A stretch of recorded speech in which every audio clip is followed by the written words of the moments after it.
Saudi அரேபியாவின் ஜித்தாவில் பல நாட்களாக தங்கியிருக்கும் தாம் பல்வேறு சிரமங்களை எதிர்நோக்கியுள்ள போதிலும் தம்மை நாட்டிற்கு அழைத்து வருவதற்கு எவ்வித நடவடிக்கையும் எடுக்கப்படவில்லை என இலங்கை பணியாளர்கள் தெரிவிக்கின்றனர்.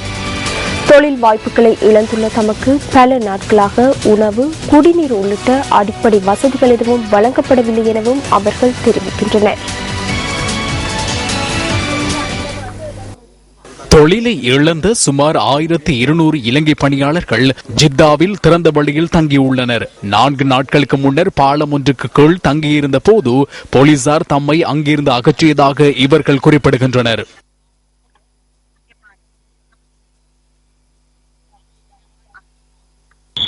சொல்லி 80 ஆட்கள் வந்தாங்க, வந்து எதுவும் சொல்லல. அவங்க சொன்னாங்க, சரி உங்களுக்கு நாளைக்கு நல்ல 10 மணிக்கு தீர்மானம் எடுத்தாருன்னு சொன்னாங்க. சொன்னாங்க பாலத்துக்குள்ள போய் உறங்குங்க. பாலத்துக்குள்ள போகணும். பாலத்துக்குள்ள ஜவசத்துக்கு இரட்டி அடிச்சான், எல்லாரும் இரட்டி அடிச்சான். இல்ல மக்கள் ஓடி நாங்க இப்ப சாதனத்துக்கு கிடக்குறோம். எங்களுக்கு நடந்து கொள்ள கூட பிள்ளைங்க இல்லாம இருக்கிறோம். அது நீங்க தான் தயவு செய்து எல்லா சேவைக்கும் கொடுத்து எங்க அவலத்தையும் எடுக்கணும். நம்ம நாட்டுக்கு யாருமே கஷ்டப்பட்டு குடிக்கிறான். திங்கிறது குடிக்கிறதுக்கு யாருக்குமே இல்லை. நாங்களும் எல்லாத்தையும் எம்பசிக்கு போன எம்பசில ஒண்ணுமே சொல்றாங்க. எம்பசில ரொம்ப வயதுக்கு சொல்றேன், எங்களுக்கு சொல்லல எங்க நாட்டுல தான் சொல்லணும். நாங்க எல்லா அதையும் சொல்லிட்டோம். பொலிசுக்கு போனோம், முத்துவாயிட்டு போனோம், ஜோசப் போனோம், சரி எல்லாத்தையும் மொத்தம் ஒரு கேஸுமே இல்லை. நடந்து கூட்டிட்டு போனாலும் பிரச்சனை இல்லை. எங்களுக்கு நாடு வந்து சொல்லணும். நாங்க மிதிக்கணும்.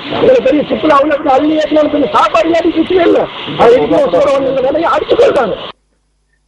தம்மை விரைவில் நாட்டிற்கு அழைத்து வருமாறு இவர்கள் கோருகின்றனர்.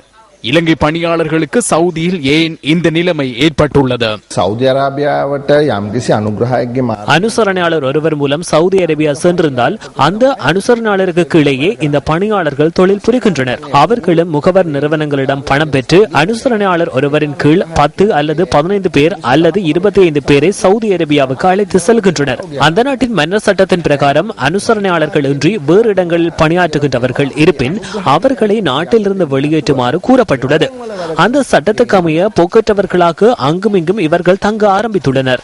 தேசிய பொருளாதாரத்திற்கு பெரும் பங்காற்றும் வெளிநாடுகளில் பணியாற்றும் இலங்கையர்கள் தொடர்பில் இதனை விட அதிக கவனம் செலுத்தப்பட வேண்டும் எனவும் பாராளுமன்ற உறுப்பினர் குறிப்பிட்டார்.